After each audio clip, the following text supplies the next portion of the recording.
ओम शांति। आज बाबा के 27 सितंबर 2020 के अव्यक्त मधुर महावाक्य हैं। आज के महावाक्यों में बाबा ने समझाया, सदा के स्नेही बनो। बाबा के प्रति जिनका सदा का स्नेह रहता है, उनके लिए बाबा ने कहा वो सहज ही पुरानी दुनिया को भूल जाते हैं, पुराने संस्कारों को मिटा लेते हैं।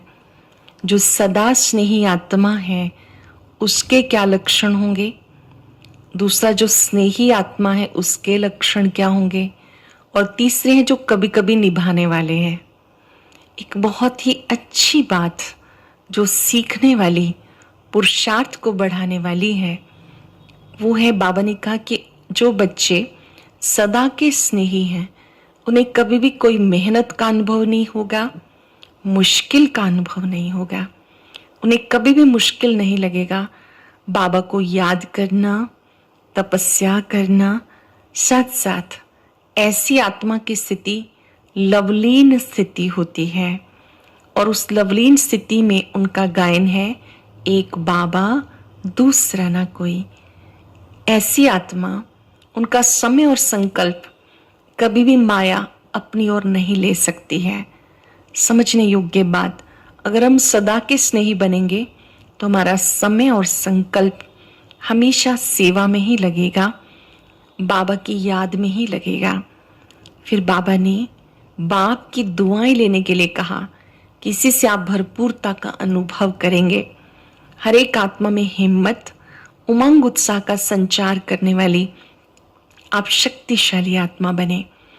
अब हम एकाग्र होकर सुनेंगे, मुख्य बातों को बड़े बड़े अक्षरों में नोट करेंगे और दिन भर में रिवाइज करेंगे, और अपने आप को ये प्रोग्राम देंगे कि अब मुझे बाबा का सदा का स्नेही बनना है। कभी कभी का स्नेही नहीं, समय प्रमाण स्नेही नहीं, सदा का स्नेही, सदा ही बाबा के प्यार में खोया रहने वाला। सुनेंगे, सार है सदा के स्नेही बनो। आज स्नेह का सागर बाप अपने स्नेही बच्चों से मिलने के लिए आए हैं। आज स्नेह का सागर बाप अपने स्नेही बच्चों से मिलने के लिए आए हैं। ये रूहानी स्नेह क्या होता है, इस रूहानी स्नेह से फायदे नोट करेंगे। ये रूहानी स्नेह हर बच्चे को सहज योगी बना देता है। ये स्नेह सारे पुराने संसार को सहज भुलाने का साधन है। ये स्नेह हर आत्मा को बाप का बनाने में एकमात्र शक्तिशाली साधन है। स्नेह ब्राह्मण जीवन का फाउंडेशन है। स्नेह शक्तिशाली जीवन बनाने का, पालना का आधार है। ये स्नेह जो हम बाबा से प्राप्त करते हैं, ये हमारे इस ब्राह्मण जीवन का फाउंडेशन है, शक्तिशाली जीवन बनाने का, पालना का आधार है। सब जो भी श्रेष्ठ आत्माएं बाबा के सम्मुख पहुंची हैं, उन सबके पहुंचने का आधार भी स्नेह है। जो आत्माएं सम्मुख मिलन के लिए बाबा के सामने पहुंची हैं, उसका आधार भी स्नेह है। स्नेह के पंखों से उड़ते हुए आकर मधुबन निवासी बनते हैं। बाप दादा सर्व स्नेही बच्चों को देख रहे थे कि स्नेही तो सब हैं, पर अंतर क्या है। बाबा देख रहे थे स्नेही तो सभी हैं, लेकिन अंतर क्या है, नंबरवार क्यों बनते हैं, कारण क्या है। स्नेही सभी हैं, लेकिन कोई है सदा स्नेही और कोई है स्नेही। तीसरे हैं समय प्रमाण स्नेह निभाने वाले। अब तीनों का अंतर भी आप नोट करेंगे। सदा स्नेही, स्नेही और समय प्रमाण स्नेह निभाने वाले, ये तीन प्रकार के स्नेही बच्चे देखे। जो सदा स्नेही है, अब उसकी निशानियां, वह लवलीन होने के कारण मेहनत और मुश्किल से सदा ऊंचे रहते हैं। मेहनत से, मुश्किल से सदा ऊंचे रहते हैं। ना मेहनत करनी पड़ती है, ना मुश्किल का अनुभव होता है, क्योंकि सदा स्नेही होने के कारण उनके स्नेह को प्रकृति और माया वो भी दासी बन जाती है। सच्चा स्नेह है उनका, प्रकृति और माया भी उनकी दासी बन जाती है, अर्थात सदा स्नेही आत्मा मालिक बन जाती है, तो प्रकृति माया स्वतः ही दासी रूप में हो जाती है। प्रकृति माया की हिम्मत नहीं जो सदा स्नेही का समय और संकल्प अपनी तरफ लगाए। प्रकृति और माया की हिम्मत ही नहीं जो सदा स्नेही आत्मा का समय और संकल्प अपनी तरफ लगाए। सदा स्नेही आत्माओं का हर समय हर संकल्प है ही बाप की याद और सेवा के प्रति। जो सदा स्नेही है उसका समय और संकल्प बाबा की याद और सेवा के लिए है। इसलिए प्रकृति और माया भी जानती है कि ये सदा स्नेही बच्चे संकल्प से भी कभी हमारे अधीन नहीं हो सकते। सर्व शक्तियों के अधिकारी आत्माएं हैं। सदा स्नेही सर्व शक्तियों का अधिकारी होता है। सदा स्नेही आत्मा की स्थिति का गायन है। सदा स्नेही आत्मा की स्थिति का गायन है, एक बाप दूसरा न कोई। चेक भी करते रहेंगे, क्या हम भी बुद्धि में पक्का किए हुए हैं, एक बाबा दूसरा न कोई, बाबा ही संसार है। दूसरा नंबर स्नेही आत्माएं स्नेह में रहती जरूर हैं, लेकिन सदा ना होने के कारण कभी कभी मन के संकल्प द्वारा कहीं और तरफ भी स्नेह चला जाता है। बहुत थोड़ा बीच बीच में स्वयं को परिवर्तन करने के कारण कभी मेहनत का कभी मुश्किल का अनुभव करते हैं। सदा स्नेही वाले मेहनत और मुश्किल से ऊंचे रहते हैं। कभी मेहनत मुश्किल नहीं लगती है उनको मेहनत भी नहीं लगती, मुश्किल भी नहीं लगता। और जो दूसरे नंबर है, क्योंकि मन का संकल्प औरों की तरफ भी जाता है, इसलिए कभी कभी मेहनत और मुश्किल का भी अनुभव करते हैं, लेकिन बहुत थोड़ा। जब भी कोई प्रकृति माया का सूक्ष्म वार हो जाता है तो उसी समय स्नेह के कारण याद जल्दी आ जाती है और याद की शक्ति से अपने को जल्दी परिवर्तन कर लेते हैं। लेकिन थोड़ा सा समय फिर भी संकल्प मुश्किल या मेहनत में लग जाता है। कभी कभी उनका समय संकल्प मेहनत में मुश्किल में लग जाता है, कभी कभी साधारण हो जाता है, कभी कभी स्नेह में लवलीन रहते स्टेज में फर्क पड़ता रहता है। पहले वाले कैसे थे? सदा लवलीन, और इनके स्टेज में फर्क पड़ जाता है। फिर भी ज्यादा समय या संकल्प व्यर्थ नहीं जाता, इसलिए स्नेही है, लेकिन सदा स्नेही ना होने के कारण सेकंड नंबर हो जाते हैं। तीसरे हैं समय प्रमाण स्नेही निभाने वाले। पहले सदा स्नेही, फिर स्नेही, फिर तीसरे हैं समय प्रमाण स्नेही निभाने वाले। ऐसी आत्माएं समझती हैं कि सच्चा स्नेह सिवाय बाप के और किसी से नहीं मिल सकता। जो थर्ड नंबर वाले हैं, अब उनकी बात सुनेंगे। उनके लिए क्या कहा बाबा ने? वो अंदर से समझते हैं कि सच्चा स्नेह बाबा के सिवाय कहीं से मिल नहीं सकता, और यही रूहानी स्नेह सदा के लिए श्रेष्ठ बनाने वाला है। ज्ञान अर्थात समझ पूरी है, और यही स्नेही जीवन प्रिय भी लगती है।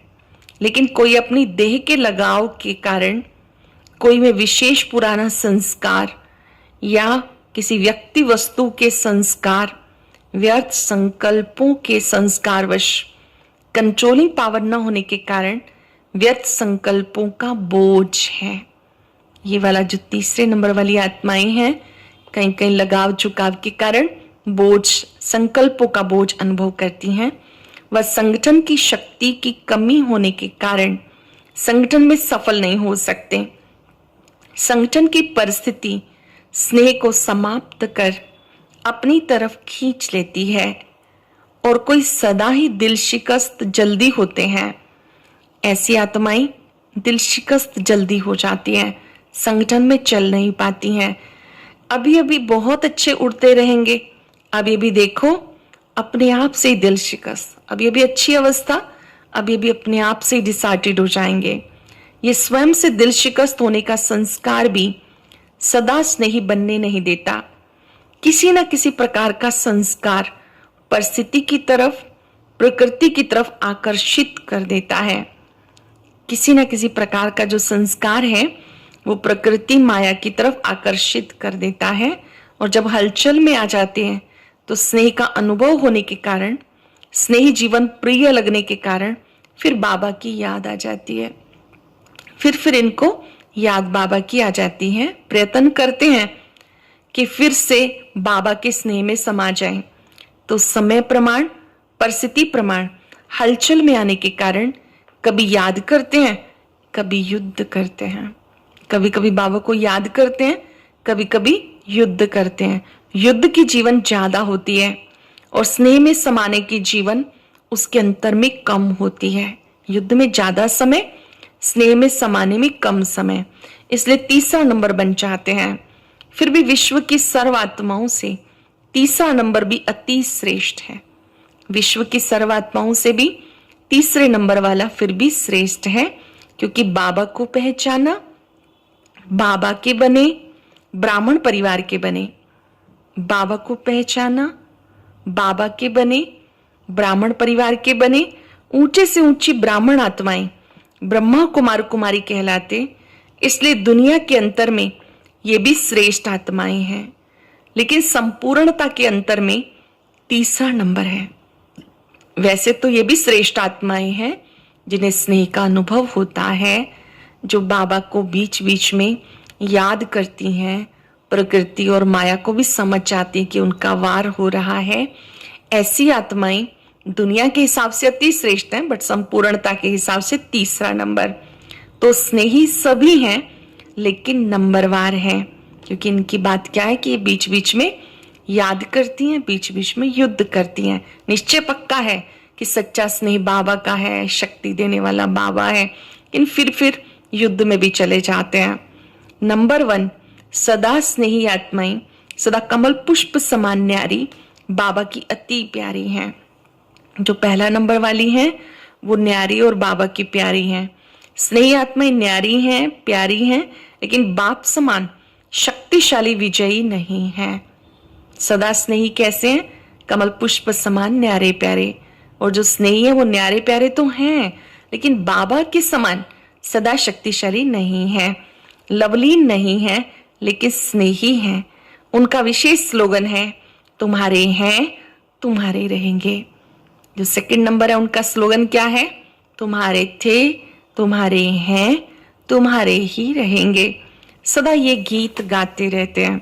फिर भी स्नेह है, इसलिए 80% सेफ रहते हैं, लेकिन फिर भी कभी कभी शब्द आ जाता है, सदा शब्द नहीं आता है। तीसरे नंबर आत्माएं बार बार स्नेह के कारण प्रतिज्ञाएं भी स्नेह से करते हैं। जो समय प्रमाण स्नेह निभाने वाले हैं वो बीच बीच में प्रतिज्ञाएं भी स्नेह से करते हैं। बस अब से ऐसे बनना है, अब से ये करेंगे, क्योंकि अंतर तो जानते हैं ना। प्रतिज्ञा भी करते हैं, पुरुषार्थ भी करते हैं, लेकिन कोई ना कोई विशेष पुराना संस्कार लगन में मगन रहने नहीं देता। प्रतिज्ञा भी करते हैं, पुरुषार्थ भी करते हैं, लेकिन कोई ना कोई विशेष पुराना संस्कार वो लगन में मगन नहीं रहने देता। ध्यान से समझेंगे और हम अपने आप को ठीक करते जाएंगे। सुनते समय ही ठीक करने का संकल्प लेना है कि अगर हम ऐसा करते हैं तो बाबा को ये पसंद नहीं है। हम सब बाबा के बच्चे हैं, तो हम सब अपने आप को प्रतिदिन सुधारते चलें, यही सत्य ज्ञान है। प्रतिज्ञा भी करते हैं, पुरुषार्थ भी करते हैं, लेकिन कोई ना कोई विशेष पुराना संस्कार लगन में मगन नहीं रहने देता। विघन मगन अवस्था से नीचे ले आते हैं, इसलिए सदा शब्द नहीं आ सकता। जो विघन है वो मगन अवस्था से नीचे ले आते हैं, इसलिए सदा शब्द नहीं आ सकता। लेकिन कभी कैसे होने के कारण कोई ना कोई विशेष कमजोरी रह जाती है। ऐसी आत्माएं बाप दादा के आगे रूह रूहान भी बहुत मीठी करती हैं, हुज्जत बहुत दिल से रखती हैं। कहते हैं डायरेक्शन तो आपके हैं, लेकिन हमारी तरफ से करो भी आप, पावे हम। हुज्जत से, स्नेह से कहते हैं, जब आपने अपना बनाया तो आप ही जानो। स्नेह से, हुज्जत से बाबा को क्या कहती हैं आत्माएं? आपने हमें अपना बनाया तो आप ही जानो। बाबा कहते बाप तो जाने लेकिन बच्चे माने तो सही। बाप तो जाने लेकिन बच्चे माने तो सही। लेकिन बच्चे हुज्जत से यही कहते हैं, हम माने ना माने आपको तो मानना ही पड़ेगा। तो बाप को फिर भी बच्चों पर रहम आता है कि हैं तो ब्राह्मण बच्चे, इसलिए स्वयं भी निमित्त बनी हुई आत्माओं द्वारा विशेष शक्ति देते हैं। बाबा निमित्त बनी हुई आत्माओं के द्वारा ऐसी आत्माओं को भी ताकत देते हैं, उनकी दृष्टि के द्वारा, उनकी पालना के द्वारा उनमें शक्ति का संचार करते हैं। लेकिन कोई शक्ति लेकर बदल भी चाहते हैं और कोई शक्ति मिलते भी अपने संस्कारों में मस्त होने के कारण शक्ति को धारण नहीं करते हैं। जैसे कोई ताकत की चीज खिलाओ और वो खाए ही ना तो क्या करेंगे। किसी को आपने ताकत की चीज दी लेकिन वो खाए ही ना तो क्या करेंगे।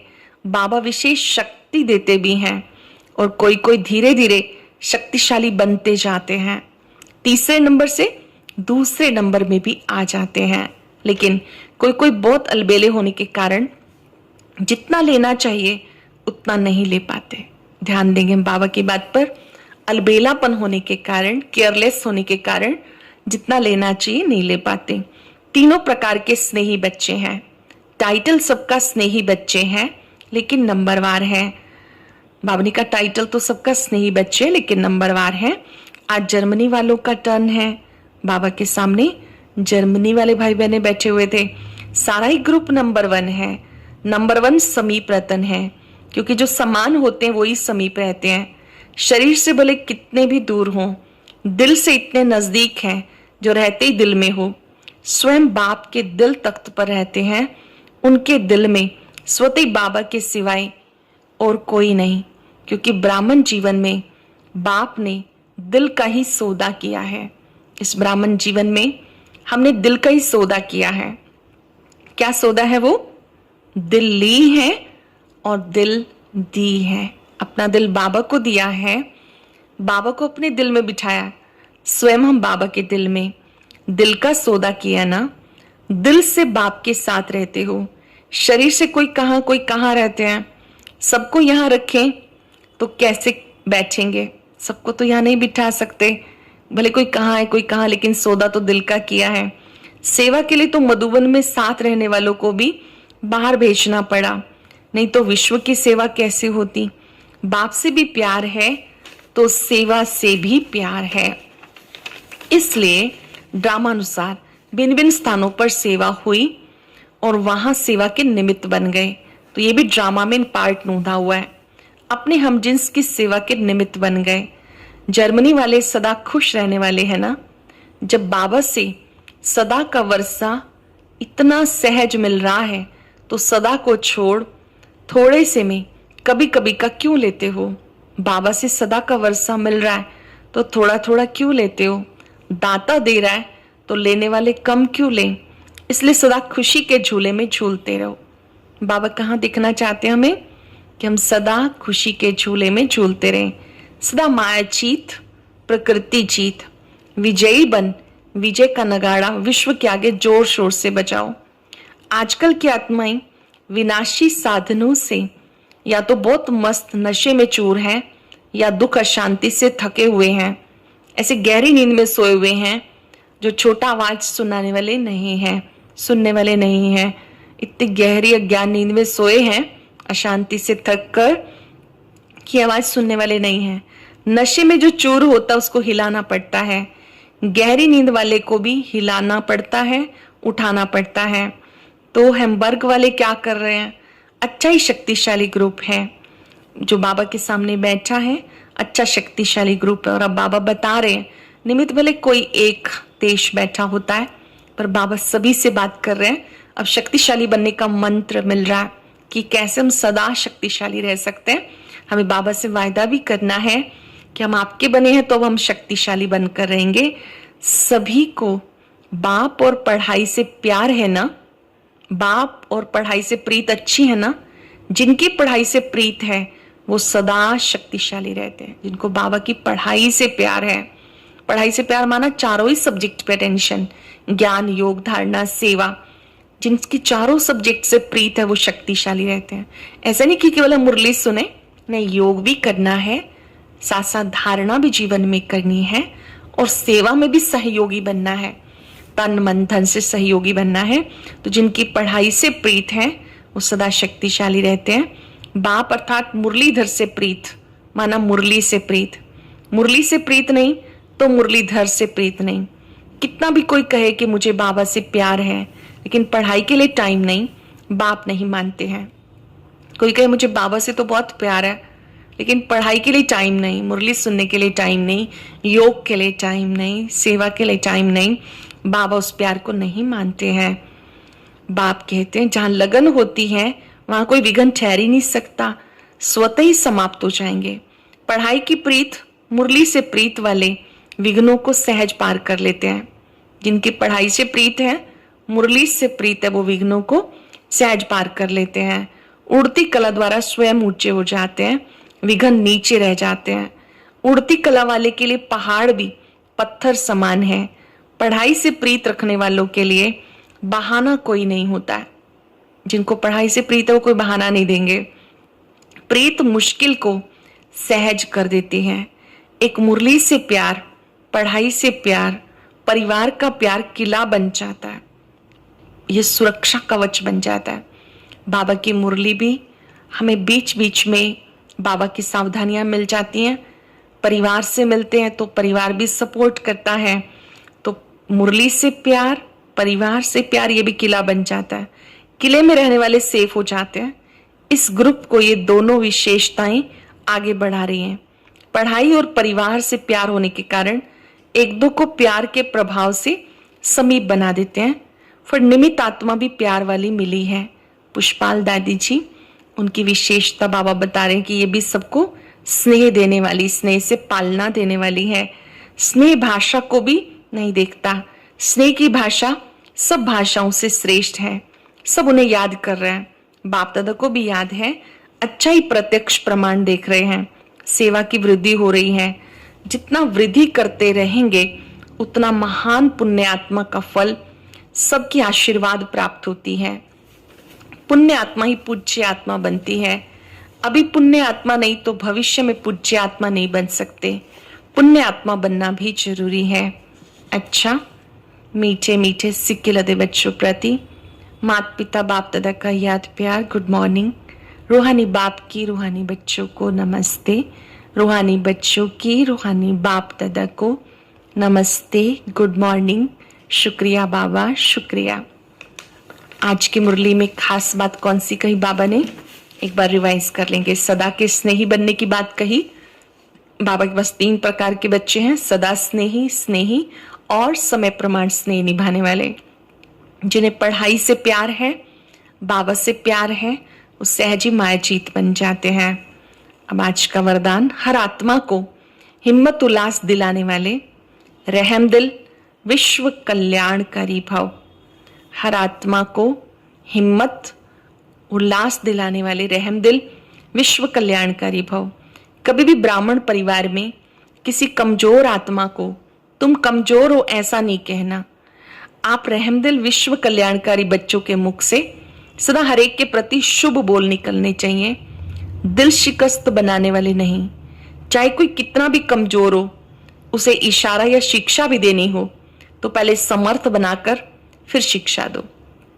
कैसा भी हो कोई, पहले उसे समर्थ बनाकर फिर शिक्षा दो। पहले धरनी पर हिम्मत और उत्साह का हल चलाओ, फिर बीज डालो। पहले धरनी पर हिम्मत और उत्साह का हल चलाओ, फिर बीज डालो। सहज ही हर बीज का फल निकलेगा। इससे विश्व कल्याण की सेवा तीव्र हो जाएगी। स्लोगन है, बाप की दुआएं लेते हुए सदा भरपूरता का अनुभव करो। बाबा की दुआएं लेते हुए सदा भरपूरता का अनुभव करो। आज मैं आत्मा दृढ़ संकल्प करती हूं, मुझे सदा का स्नेही बनना है।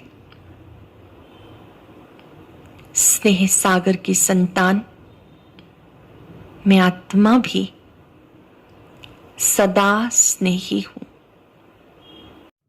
ओम शांति। और आज की ये बहुत अच्छी वीडियो भी जरूर सुने।